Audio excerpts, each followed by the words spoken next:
Yeah, the four main informal settlements, as you are aware, is Mukuru, Kibera, Madare, and Korokocho. Those are the highest populated informal settlement. There are many more in Nairobi. There are over 12. So we will look after all of them as we get this kind contribution. But we can't alleviate each and every person's problem, but we try as much as possible to assist.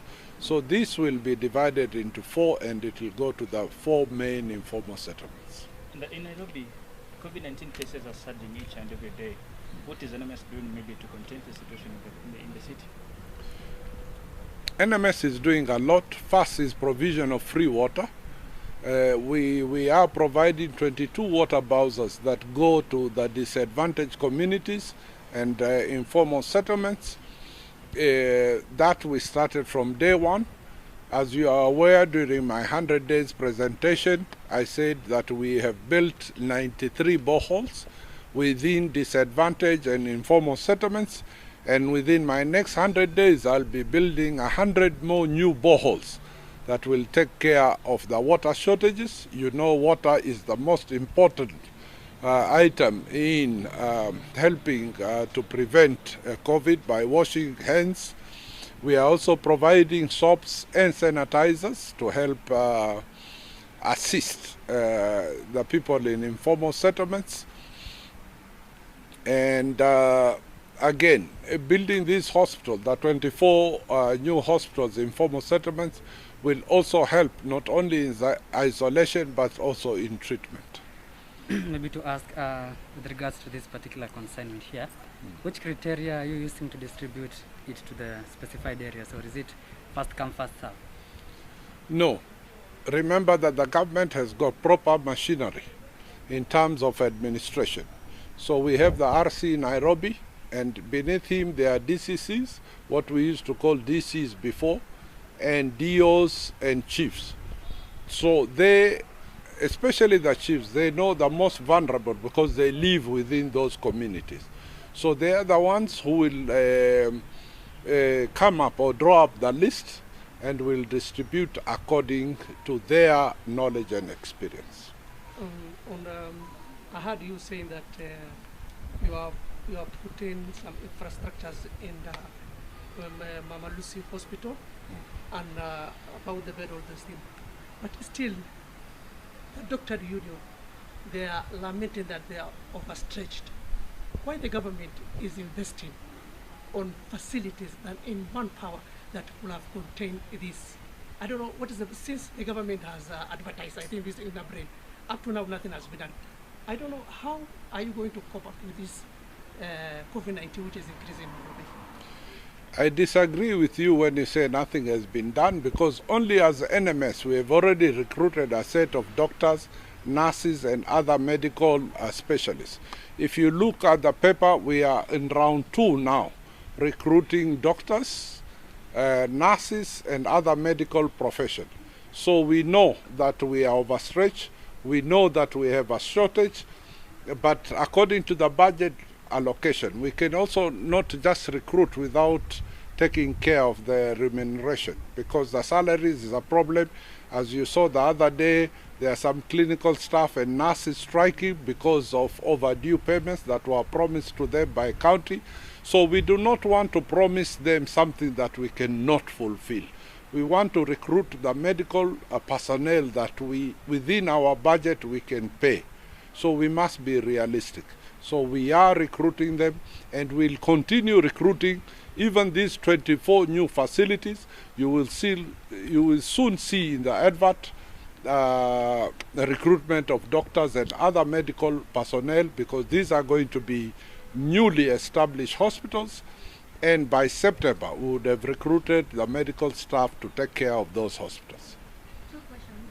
Yes. How many families do you intend to reach with this 24 settlements, with this donation? And then on the 24 hospitals, do we know the lands? Because you say it should be ready by September. So how much money has been allocated for that? Do we have the land ready? And what kind of hospitals are we looking at? In terms of how many families this will be distributed, that I cannot answer because it will be worked out by the current administration that is on ground. They know how many families are affected, and of course this food cannot reach each and every family in informal settlement. But it will go a long way in helping those who get it first. There are people who are very hurting within those informal settlements. And I know there are very many organizations, NGOs and international NGOs who are already on ground helping. So this will go a long way in augmenting the already existing aid that we have. In terms of the 24 hospitals, yes, we have identified the areas. You know, informal settlements are usually very squeezed. There is no even space for people to play, children to play. So they are highly congested, but we did it through approaching the community leaders, the administration in these areas. Some of the land has been given by churches. Some of the land that we are going to build the hospitals have been donated by schools. And some areas we are going to use the areas that the current administration are sitting on, like the chief's place. It is quite difficult, but yes, we have identified several areas that we are going to build a hospital. I was very touched the other day when I reached Udhiru.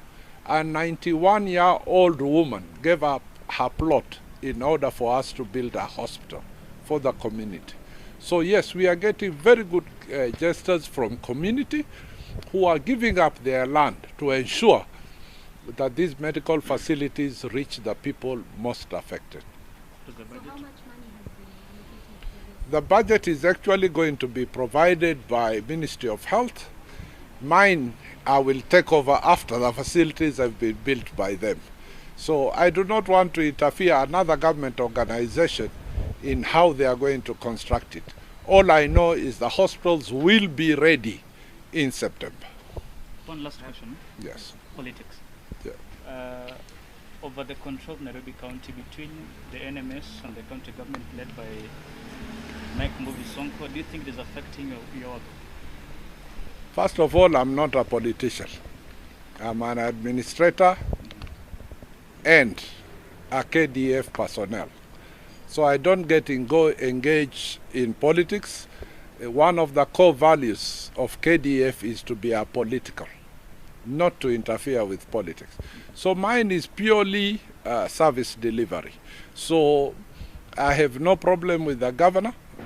He is still the governor of Nairobi. I'm only performing the duties of the four transferred functions, and mine is service delivery. Thank you. Just one final question. Yeah. Still on this point, we understand there has been a disagreement, especially on matters budget between the NMS, Governor Sonko. Does that derail your service delivery to the Nairobi citizens? And the second question, solid waste management is still an issue, especially in informal settlements, and even through our spot check in Eastleigh. Is the NMS aware, and what measures are there to promote that? Yes, the budget affects anything in administration. But remember my background, I'm military. When I'm given a task, I fulfill it without thinking of what hurdles comes in my way. Second, NMS is part of national government. So if I don't have a budget of my own, I use the budget of existing ministries, which are national government, to perform my duties. So by no way am I distracted from performing my functions.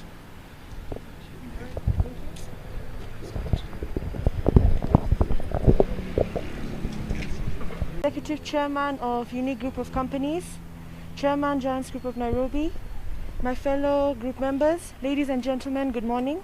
Good morning. My name is Sania Ahad. I am the Director of Administration for Giants Group of Nairobi.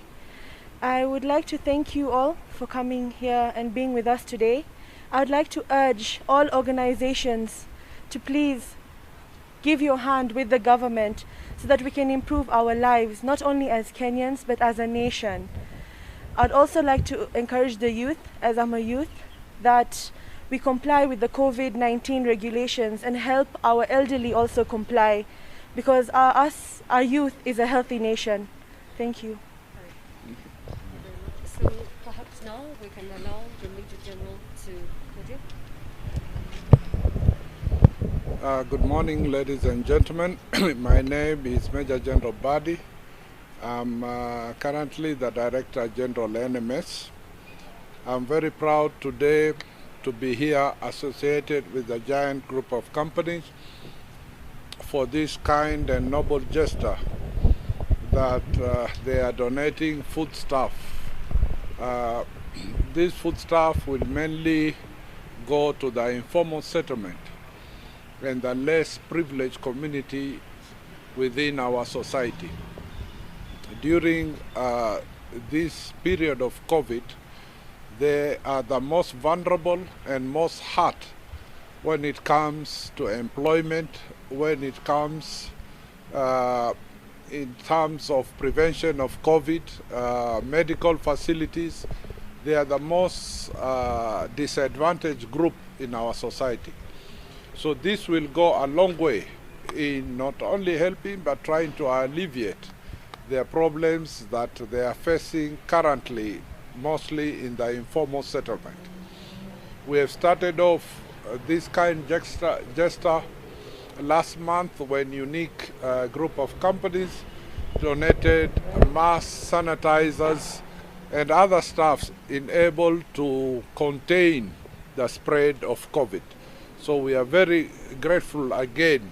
The giant group of companies are today donating foodstuff. You are all aware that the COVID statistics now stands over 9,000 and it is still growing. So we urge everybody to take measures according to what has been given by Ministry of Health. We are working hand in hand with Ministry of Health to ensure that this pandemic does not spread. We have already launched this morning an awareness program, also given by certain donors. We are working very hard to ensure that the less privileged in our society are taken care of in need of either education, in need of prevention. So as NMS, we started off by supplying water from day one, cleaning the environment by cleaning the solid waste collection.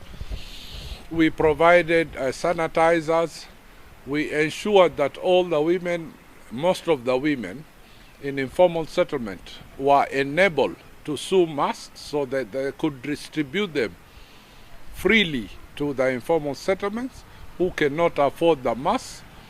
This was sponsored by NMS with the national government, and we are now in the process of building 24 hospitals within the informal settlements. So by end of September, there will be new facilities in the informal settlements that will not only help the health standards of this informal settlement, but they will also assist in isolation because they will have inpatient capacity within those hospitals. So we are doing quite a lot. We are expanding Mama Lucy Hospital. We are expanding Badi to include 18 new beds and 10 beds, 18 new beds in Mama Lucy and 10 beds in Badi.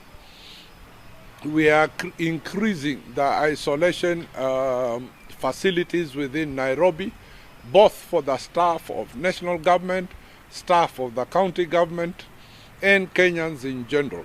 So we are working round the clock to ensure that we cut down on the spread of COVID that is facing our country.